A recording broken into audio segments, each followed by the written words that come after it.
Hello, everyone. Welcome to the Steve Malzberg Show. I'm Bill Tucker, filling in for Steve, who is taking a well-deserved vacation this week. We have a lot of things to get to today, and at the top of our list, of course, is a meeting of statesmen, if you will. The man who is president of Mexico having a meeting with the man who would be president of the United States. It is a little bit of an historic meeting, and perhaps one that maybe Nieto, the president of Mexico, didn't intend to be taken, at least not this soon. Donald Trump and Mexico's President Nieto may not be familiar with each other, but the two do have at least a couple of things in common. Both use colorful rhetoric, Nieto going so far as to compare Trump to Hitler and Mussolini. Both have low favorability ratings. 60% of the people asked view Trump unfavorably. 74% of Mexicans view Nieto unfavorably. In terms of economies, though, there is a massive difference. The Mexican economy was $2.2 trillion last year, growing at a rate of 2.5% with a per capita income of $17,500. Last year, America's economy was $18 trillion, growing at a rate of 2.4% with a per capita income of $55,836. Yet, with an economy nearly 9 times larger than our neighbor to the south, the United States runs a trade deficit, $58 billion, with Mexico, meaning that somehow we buy more from Mexico than Mexico buys from us, which is economically upside down. Last year's trade deficit would have been worse if it had not been for weak oil prices and falling oil production in Mexico. No figure underscores the economic dependency of Mexico, though, more clearly than this one: remittances. In 2014, immigrants from Mexico in the United States sent $24.4 billion back home. That is roughly equal to 2% of the Mexican economy. Functionally, the United States is acting as an employer of the some 12 million Mexicans in the country legally and illegally, and Mexico's economy would be severely hurt without the money those workers send back home. It is a relationship of convenience, if you will, for Mexico, because they can send their poor, they can send their underemployed across that border illegally, and there are documented instances where they have in fact trained and taught people how to cross into America illegally.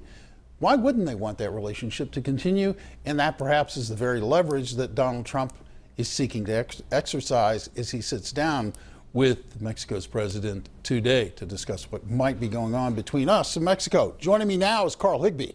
He's a retired Navy SEAL, spokesman for Great America PAC, and author of the book Enemies, Foreign and Domestic, A SEAL's Story.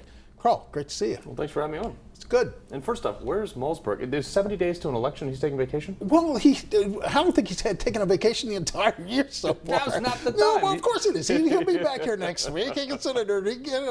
He'll bring the heat. He'll bring the heat, but your man's got to rest up, get his voice ready to go, get his passions all squared away. All right. And he will be back with all of that. Challenge, Steve. There we are. Steve, it's up to you, buddy. I just built you up. You better not let anybody down, especially your viewers. Let's talk about this Trump visit. You and I were talking before we started. We both have this feeling that the challenge was thrown down and was unexpectedly picked up. 100%. And this is classic Donald Trump, unpredictability, but yet stands in his moral convictions. I mean, he's like, look, I stand by my convictions. I'll go down and see the president of Mexico. Why not? And he accepted the offer in 24 hours, and I'm sure they were scrambling at the embassy to try to figure out security. But, where's Hillary Clinton? Hillary Clinton was on stage giving a speech today as Trump was flying down there about, hey, you need to build relationships with people. And guess what Trump is doing? He's building relationships. She just teed it up for him. Exactly. Yeah. And she thinks she's pretty cute. She got an invite to go down there. Right.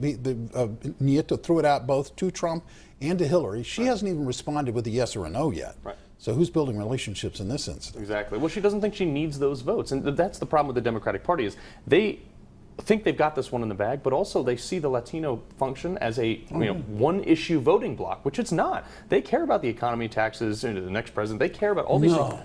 They really? Crazy. Are you nuts? Crazy. Are you nuts, Carl? They care about the same things you and I care about? It's so weird. We as Republicans don't understand that because we don't rope people into individual categories. We just see them as Americans. Right. And the Democrats genuinely, honestly do see them as blocs that are secure, they're taken care of, and they're just going to always be there to vote for them. I mean, Now, Trump, to his credit, has been trying to move that ball along a little bit. I love the way he has begun to appeal to the black vote, saying, what have they ever done for you that you should be giving back this unquestioned loyalty to them? He's taking a very frank stance at this. He is saying, what have you got to lose? And you know what, to be honest, like, what do they have to lose? What does the black community have to lose? What have they gained under Barack Obama with the first black president that was supposed to turn the world around for them? They've gotten worse off because the economy is worse off, because guess what? We're all affected equally as Americans. Yeah, we are, and it's really interesting. Earlier this week, I talked to Quantel X. He is the founder of the new Black Panther Nation. You would think that this would be a guy squarely in the Democratic camp. And Quantel, who I've known for a number of years, is forthright, saying Donald Trump is doing something nobody else has done before, and thank God he's doing it, because we have been lied to, we have been betrayed, and it's about time we in the black community, in his words, woke up and paid attention to what's going on. 100%. And I say to the voting bloc out there who's saying that, well, Donald Trump is racist, Donald Trump, doesn't care about the black community. I look at that and I was like, let's talk to the one guy who's actually worked with the African American community to bring people into the corporate structure, whose company, although it, only 12% of the population is black, employs more than that in his more percentage than that in his company. This is a guy who just sees Americans and he hires the best man for the job. Black, white, blue, green, he doesn't care. Yeah, meritocracy. Exactly. Meritocracy. Yeah. I worked for a guy once who was intending to pay a compliment to me and my boss at the time, and said, I'm really impressed. You have a lot of women in your in leadership roles, executive roles. And I said, you know what the best thing about that is? They're not there because they're women. They're not. I don't think any of us even noticed that they were women. It's the notion of meritocracy, not some kind of, oh well, we've got some quotas and we got some diversity numbers that we have to fit at, which is, I think for me, it's the antithesis of the American dream. You got it, you bring it, you get it. 100%. You can achieve as much or as little as you choose. Yeah. Hopefully you're not going to achieve little, as a matter of fact. Yeah. Well, I want to go back to Mexico for a second, because right now we have former First Lady Calderon. Her hair's on fire. Her dress may be on fire as well. She's outraged. She calls the invitation of Donald Trump to Mexico an insult. She's trying to apologize on behalf of the sitting president. Then you have a former president down there, Vicente Fox, who's also all up in arms, and just his underwear is bunched up like I can't believe. What do you think of the reaction of these people to what I would say a meeting of two statesmen? Whether Trump ever gets to be president, it's still a statesman-like meeting. Yeah, and you know what the thing is? They dislike him or like him. Look, I meet with people I don't like all the time. I meet with Democrats all the time that I don't really care to spend the time or money for coffee with. But I do it because you have to keep those back channels open. And look, we are an economic giant compared to Mexico. I think you compared their economy to a fraction of ours, like 1/19th or something like that. So the issue here is that they should be sucking up to us so they can maintain the benefits from our economy, but they're not doing that. And they think by driving him off, guess what? They're going to pay for that wall through the fact that Donald Trump is going to stop some of the nearly $25 billion bleeding back into their economy from ours. So he's going to stop that, and that's what he's going to use. So, like it or not, they need to get along with us. Yeah. I want to go to somebody else that needs to get along with us. Or actually, I don't even think we need to get along with them, to be really candid. My eyes lit up and I just saw red last week when I saw those little tiny gunboats of the Iranian Navy harassing our ships. And we seem to be lost in terms of rules of engagement. I personally would have been very satisfied to see them blown up in the water like video game boats. What is the deal here, Carl? Why won't we blow them up? What, we gave them $400 million. Isn't that enough for you to go leave us alone now? Right. Well, this comes alongside with the fact that we are in a politically correct society. We are in a politically correct military right now, driven by somebody who's never served in combat, who's never owned a business, who's never even respected the troops, and the troops don't respect him. So the fact of the matter is, we have troops now that are afraid. As you know, my team and I, we were court-martialed for prisoner abuse in Iraq. Okay? This is something that should not happen. There was no evidence. It was one guy's allegation versus 8 decorated Navy SEALs. They took the terrorist allegations and they court-martialed us for us. This is the military we're in. Now, these guys are afraid. God forbid they fire upon an approaching Iranian miniature, but still war vessel. Right. They're going to get court-martialed for this. They're real guns and real bullets. Yeah. It's like, and this is why the military gravitates to Trump, is because you have somebody. Remember when Corey Lewandowski had the whole scenario when he, with the Michelle Fields, and Trump stood by his guy. Our military saw that, was like, wow, this is the guy who's got my back, and that's what we gravitate to. Well, also it beggars the question of in terms of strength, because America has been the leader. Right. America has been the power.